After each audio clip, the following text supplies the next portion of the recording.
Hello दोस्तों, नमस्कार। एक बार फिर से आपका स्वागत है हमारे भक्ति जोन चैनल में।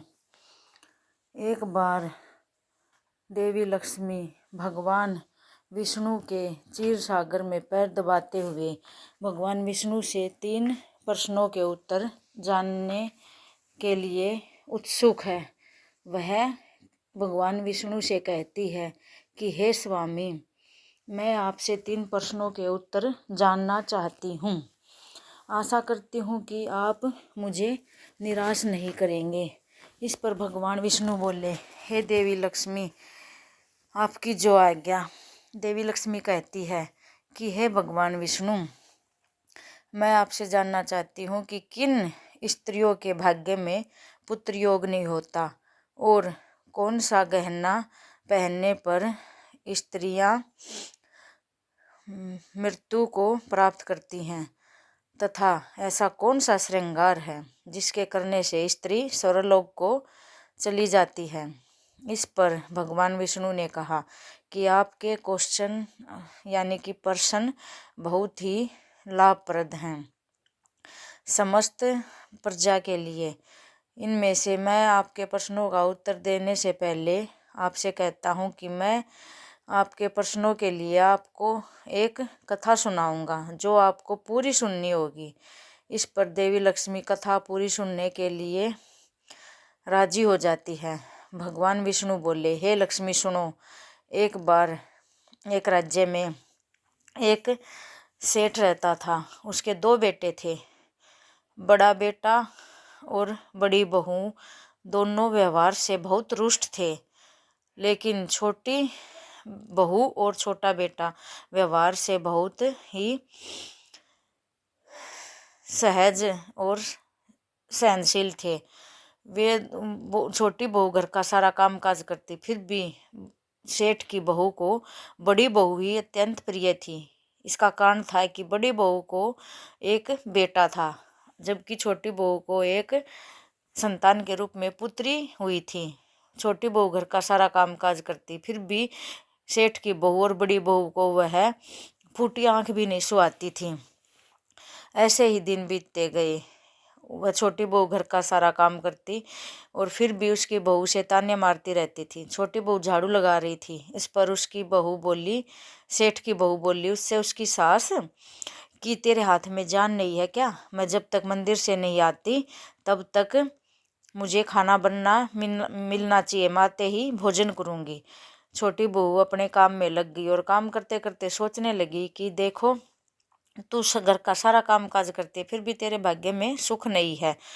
ऐसे करते करते वह भोजन बनाने लगी। तभी दरवाजे पर घंटी बजी। घंटी को सुनकर छोटी बहू सोचने लगी कि आज तो माँ जी बहुत जल्दी आ गई। वह जैसे ही दरवाज़ा खोलती है तो दरवाजे पर एक साधु महात्मा खड़े थे। वह छोटी बहू से भोजन के लिए बोलते हैं। इस पर छोटी बहू सोचने लगती है कि मैंने इस साधु महात्मा को भोजन खिला दिया तो सास अत्यंत क्रोधित होगी। फिर सोच विचार करने के बाद उसने उस साधु महात्मा को अंदर बुलाकर अतिथि की तरह भोजन कराया और मन में सोचा कि सास अगर यह कहेगी कि तूने भोजन क्यों कराया तो बोल दूंगी कि मैंने अपने हिस्से का भोजन साधु महात्मा को खिलाया है। जैसे ही साधु महात्मा भोजन करने लगे, वह भोजन करके उठे नहीं थे, तभी उसकी सास आ जाती है। साधु महात्मा को भोजन करता देख उसकी सास आग बबूला हो जाती है और गुस्से में छोटी बहू को भला बुरा कहती है, ये भिखारियों का घर है क्या? यहाँ पर दावत नहीं चल रही है जो किसी भी भिखमंगे को खाना खिलाने बैठा दिया। इस पर छोटी बहू ने अपनी सास को बहुत समझाया। इस बीच सासू माँ ने उस साधु महात्मा को घर से बाहर निकाल दिया और उसका बचा हुआ खाना उठाकर डस्टबिन में फेंक दिया। इस पर छोटी बहू अपनी सास को बहुत समझाती है कि मैंने तो अपने हिस्से का खाना इसको दिया था। सास चिल्लाती रहती है, वह बहू की एक नहीं सुनती, उसे कई ताने मारती है और कहती है कि मैंने तुमसे पहले ही बोला था कि अनाज का एक दाना भी व्यर्थ नहीं जाना चाहिए। वह अपनी बहू को घर से बाहर निकाल देती है। बहू कई देर तक बाहर दरवाज़ा पीटती रहती है, लेकिन उसकी सास का दिल बिल्कुल नहीं पसीजा, वह पत्थर की हो चुकी थी। उसने उस बहू के लिए दरवाज़ा नहीं खोला। उसके बाद सेठ की बहू, छोटे बेटे की बहू जिसका नाम सुकन्या है, वह अपने मायके के लिए जाने का रास्ता चुनती है और वह जंगल की तरफ चलने लगती है। जंगल में जाते जाते बहुत मूसलाधार बारिश शुरू हो जाती है। बारिश से बचने के लिए छोटी बहू ने एक वृक्ष की कोटर में समय बिताने के लिए सोचा। जैसे ही वह वृक्ष की कोटर में गई, वहां पर पहले से ही एक साधु महात्मा थे जो स्वयं भगवान विष्णु थे। बहू को रोता बिलखता देख वह बोले, हे पुत्री, मैं तुम्हारा दुख समझ सकता हूँ। मैंने तुम्हारे बारे में सब कुछ पता है। तुम्हारी सास सिर्फ तुमसे इसलिए घृणा करती है कि तुम्हारी जेठानी को बेटा और तुम्हें बेटी। मैं तुम्हें यह पर्ची देता हूँ, इसमें लिखा है कि किस प्रकार तुम्हें पुत्र प्राप्त होगा और तुम चिंता मत करो बेटी। ऐसा बोलकर साधु महात्मा अंतर्धान हो जाते हैं। उसके बाद बारिश रुक जाती है। छोटी बहू कोटर से बाहर आती है। इतने में उसका पति उसे ढूंढता हुआ वहाँ आ जाता है और वह अपने पति के साथ घर न जाकर उसी जंगल में एक कुटिया बनाकर उसमें रहने लगती है। जैसे तैसे दिन बीतते गए। एक दिन छोटी बहू को पुत्र प्राप्ति का ध्यान आया।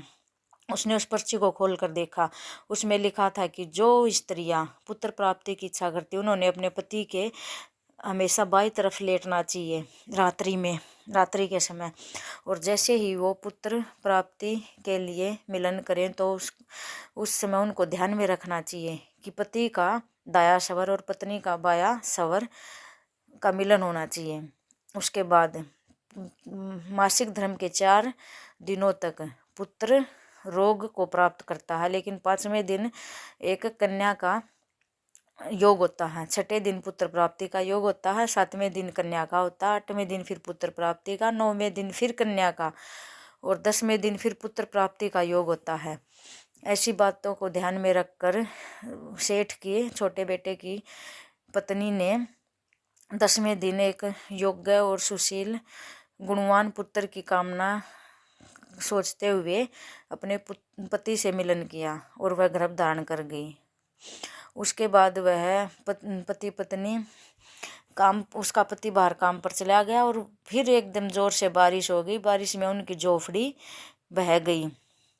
उसके बाद उसने वहाँ पर एक वृक्ष पर अपना एड्रेस लिख दिया, पता, यानी कि उस सेठ के बेटे की बहू ने, कि उसका पति आएगा तो इस पते पर वह उसको ढूंढ लेगा। और उसके बाद वह उसी पेड़ की कोटर में जाकर छिप गई।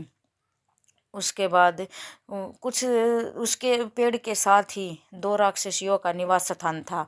वे दोनों राक्षसी उसके पेड़ के पास आई और आपस में बातचीत करने लगी कि हम हार गए हैं, थकान हो गई है, लेकिन हमारा मन स्वर्ण टापू जाने का कर रहा है, कैसे जाएं। तो उसमें से एक राक्षसी बोली, चिंता मत कर, ये पेड़ किस काम आएगा। वे पेड़ की टहनी पर बैठकर दोनों पेड़ को उड़ाकर स्वर्ण टापू ले गई।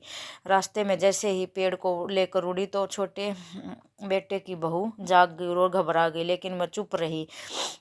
वहाँ स्वर्ण टापू पर जैसे ही वह दोनों राक्षसी अपने भोजन की तलाश में निकल गई, वह कोटर से बाहर आई। उसने बाहर आकर देखा कि यह रेत कैसी है। वह रेत नहीं थी, वह सोना था।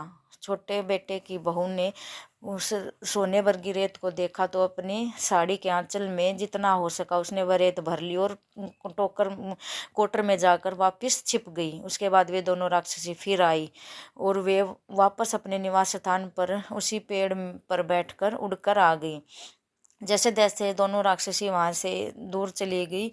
उसके बाद वह फिर कोटर से बाहर आई और उसका पति उसको ढूंढते हुए वहीं आ गया था। उसने अपने पति को सारी बात बताई और वे दोनों सोना लेकर अपने घर को निकल पड़े। वहाँ उसने अपनी सास को वह सोना दिया और सारी बातें बता दी। उसकी सास बोली, तू पगली है, इतना सोना लेकर आ गई। छोटे बेटे की बहू ने उसे बहुत समझाया कि इतने सोने से हमारी 2-3 पीढ़ियाँ ऐश करेंगे, लेकिन वो बोली, नहीं, मैं उसी जगह पर जाऊंगी और देख तेरे से ज़्यादा सोना लेकर आऊंगी। उसके बाद वह उसकी सास उसी कोटर में जाकर छिप गई। फिर दोनों राक्षसी आई और वे दोनों पेड़ के पास आकर बोलने लगी कि आज फिर हमारा उड़ने का मन कर रहा है, लेकिन आज पेड़ को लेकर उड़ गई। लेकिन रास्ते में जाते हुए बोली, आज हमारा स्वर्ण टापू जाने का मन नहीं कर रहा, मत्स्य टापू जाने का मन कर रहा है। छोटे बेटे की बहू की सास ये बातें सुन रही थी। उसके बाद वह बोली, स्वर्ण टापू चलो, स्वर्ण टापू चलो। ऐसा सुनकर दोनों राक्षसी पेड़ की कोटर में आ गई और उन्होंने देखा कि यहाँ पर कोई छिपा हुआ है। उन्होंने उसे वहाँ छिपा देखकर कोटर से बाहर फेंक दिया। जमीन पर गिरते ही छोटे बेटे की बहू की मौत हो गई। अब सुनो हे लक्ष्मी, तुम्हारे 3 क्वेश्चन थे। तुम्हारा पहला प्रश्न था कि कौन सी स्त्री के भाग्य में पुत्र नहीं होता। हे लक्ष्मी, पर्ची में बताए गए कामों के विपरीत जो स्त्री जाती है उसके भाग्य में पुत्र नहीं होता। तुम्हारा दूसरा प्रश्न था कि कौन सी स्त्री किस किस गहने के धारण करने से स्त्री मृत्यु को प्राप्त होती है। तो सुनो, लालच रूपी गहना धारण करने से स्त्री मृत्यु को प्राप्त होती है। और तुम्हारा तीसरा प्रश्न था कि कौन सी स्त्री को स्वर्ग में स्थान मिलता है। तो हे लक्ष्मी सुनो, जो पतिव्रता स्त्री होती है और चरित्रवान होती है उसको स्वर्ग में स्थान मिलता है।